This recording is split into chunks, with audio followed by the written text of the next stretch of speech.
Hi friends, ఈరోజు మనం మాట్లాడుకోబోయే topic Telugu cinema చరిత్రలో ఒక సువర్ణ అధ్యాయం. గాడ్ ఆఫ్ మాసెస్ అని ఫ్యాన్స్ గర్వంగా పిలుచుకునే ఆ నటసింహం గురించి. నందమూరి బాలకృష్ణ గారు ఎన్టీఆర్ గారి వారసత్వాన్ని మోస్తూ తనకంటూ ఒక ప్రత్యేకమైన సామ్రాజ్యాన్ని సృష్టించుకున్న ఏకైక హీరో.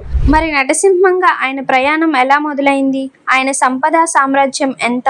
మోస్ట్ ఇంపార్టెంట్, ఇప్పుడు టాలీవుడ్ ను ఊపేస్తున్న అఖండ 2 గురించి లేటెస్ట్ అప్డేట్స్ ఏంటి? Let's go. వీడియో ఎక్కడ స్కిప్ చేయకుండా చూడండి. చివర్లో ఒక మాస్ క్వశ్చన్ మీకోసం ఉంది. బాలయ్య గారి గురించి చెప్పాలంటే మొదట మనం ఆయన లెగసీ గురించి మాట్లాడుకోవాలి. జూన్ 10, 1960లో మద్రాసులో తారక రామారావు గారికి జన్మించిన బాలకృష్ణ కేవలం 14 ఏళ్ల వయసులోనే 1974లో తాతమ్మ కళా చిత్రంలో బాలనటుడిగా పరిచయం అయ్యారు. ఒక నటవారసుడిగా వచ్చి తనకంటూ ఒక మాస్ ఇమేజ్ ఎలా సంపాదించుకున్నారంటే ఇది కేవలం ఆయన స్క్రీన్ ప్రెజెన్స్ వల్ల, డైలాగ్ డెలివరీ వల్ల. 1984లో వచ్చిన మంగమ్మ గారి మనవుడుతో హీరోగా ఆయన స్థానం పదిలమైనది. ఆదిత్య 369, భైరవ దీపం లాంటి క్లాసిక్స్ నుంచి నరసింహారెడ్డి, నరసింహానాయుడు, సింహ, లెజెండ్ లాంటి ఇండస్ట్రీ హిట్స్ వరకు బాలకృష్ణ గారి ప్రయాణం అసాధ్యం. ఒక పక్క సినీ ప్రస్థానం, మరో పక్క రాజకీయ ప్రస్థానం. 2014 నుండి హిందూపూర్ ఎమ్మెల్యేగా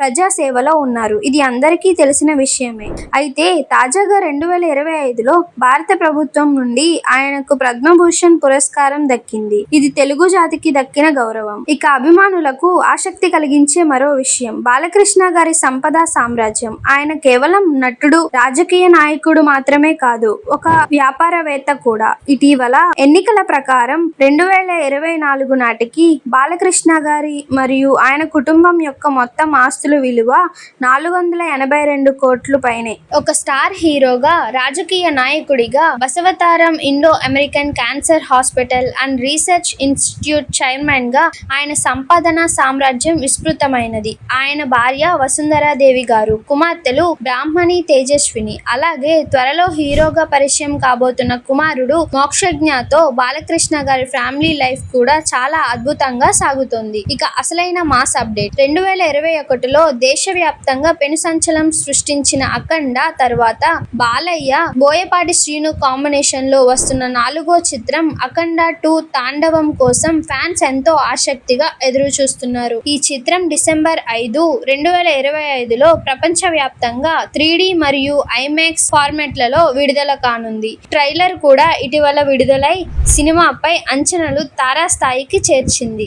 బాలకృష్ణ గారు అంటే కేవలం ఒక నటుడు కాదు, ఒక ఎమోషన్. ఆయన సినీ ప్రయాణం, ఆయన సంపద, ఇప్పుడు అఖండ 2తో ఆయన చేయబోతున్న తాండవం, ఇదంతా చూస్తుంటే ఒకటే అనిపిస్తుంది. మీరే చెప్పండి. ఇది మాస్ హిస్టరీ, లెగసీ, ఇంకా పద్మభూషణ్ గౌరవాన్ని అందుకున్న బాలయ్య అఖండ 2తో ఇండియన్ సినిమా చరిత్రలో 1000 కోట్ల క్లబ్ ను దాటగలరా? మీ అభిప్రాయాన్ని కింద కామెంట్ చేయండి. మరో ఆసక్తికరమైన అప్డేట్ తో మళ్ళీ మీ ముందుకు వస్తాను. అంతవరకు సెలవు. జై బాలయ్య.